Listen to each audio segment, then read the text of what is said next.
For years, I've struggled with the government school that our children went to. My son went kindergarten through high school, and some of the things that he came home with and ideas that he would be taught were the antithesis of what we believed and the values that we had. We couldn't at the time afford to put him into a private school, and so he went through the entire system that way. Our daughters, 8th grade, just now entered freshman year, but last year we switched one of them over to a private school, and the other one went just now for freshman year. They're both in a private school. I think one of the best things about that is they're actually being taught the values that we believe in. Unique challenge? Well, yeah, absolutely. They were forced to wear masks. They were in and out one week. They'd be learning from home all week long.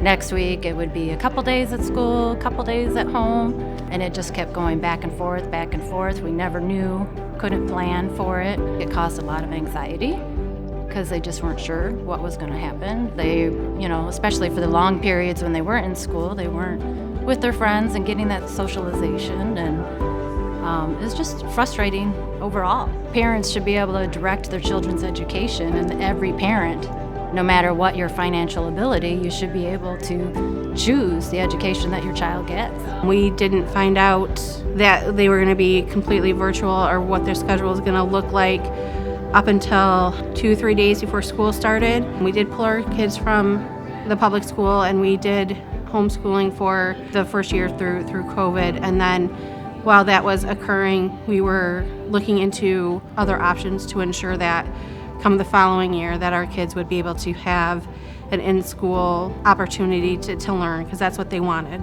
We think that it's important that parents have the financial freedom to be able to provide better educational opportunities for their kids. Every school is not going to be the best fit for every kid, and parents should have the choice and obviously know their kids the best and would be able to pick the best school for their kids. We definitely appreciate the Mackinac Center taking this on and advocating for what is desperately needed here in Michigan to bring that choice back to the parents. I'm a speech language pathologist and I work for the public school systems. I was in-person teaching. I felt like if I'm in there teaching, my child should be getting in-person instruction. She came from preschool, so she already had been getting in-person instruction all that time, and I knew that it would not be beneficial for her to be learning through a computer for her first year especially.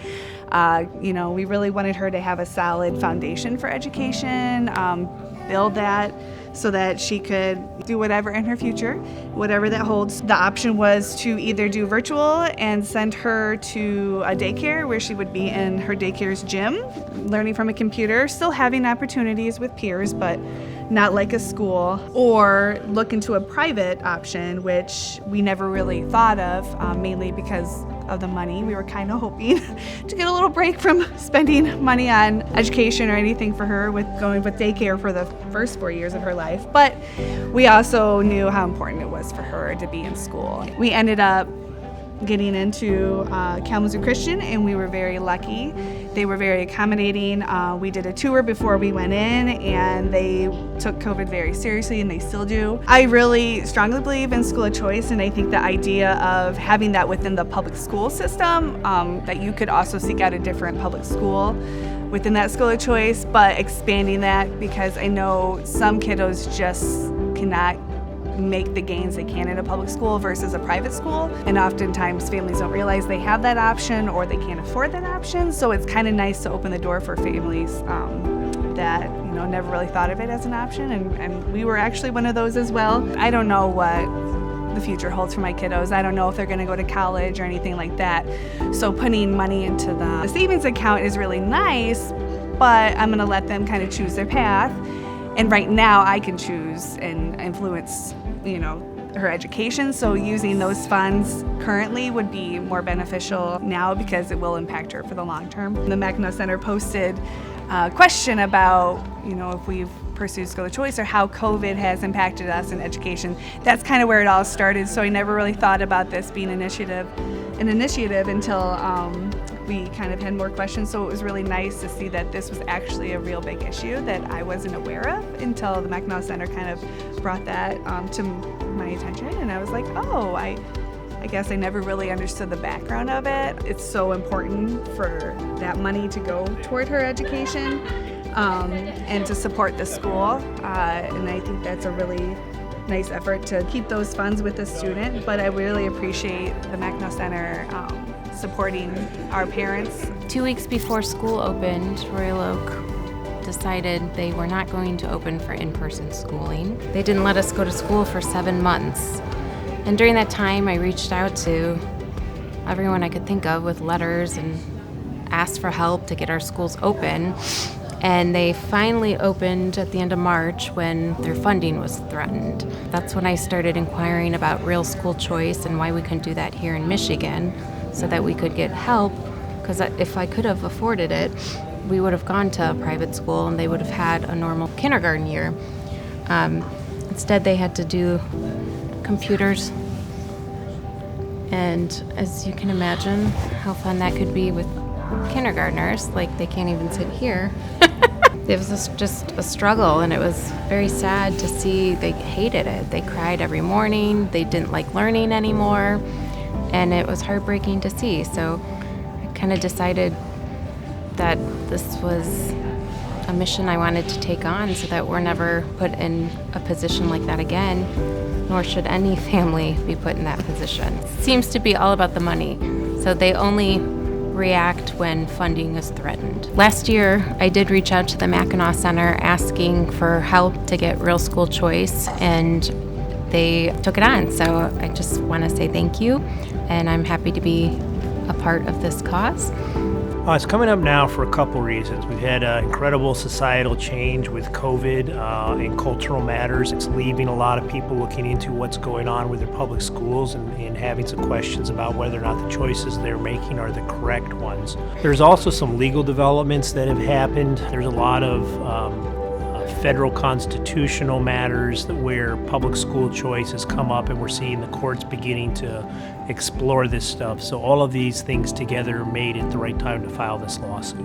We're asking them to strike down this provision in the Michigan Constitution that was enacted in 1970. It was largely enacted on the grounds of trying to prevent any aid going to Catholic schools, and it was really a exercise in religious bigotry. They tried to hide it by making it sound neutral, but the entire campaign made it very clear that it was really aimed at the Catholic Church and Catholic schools.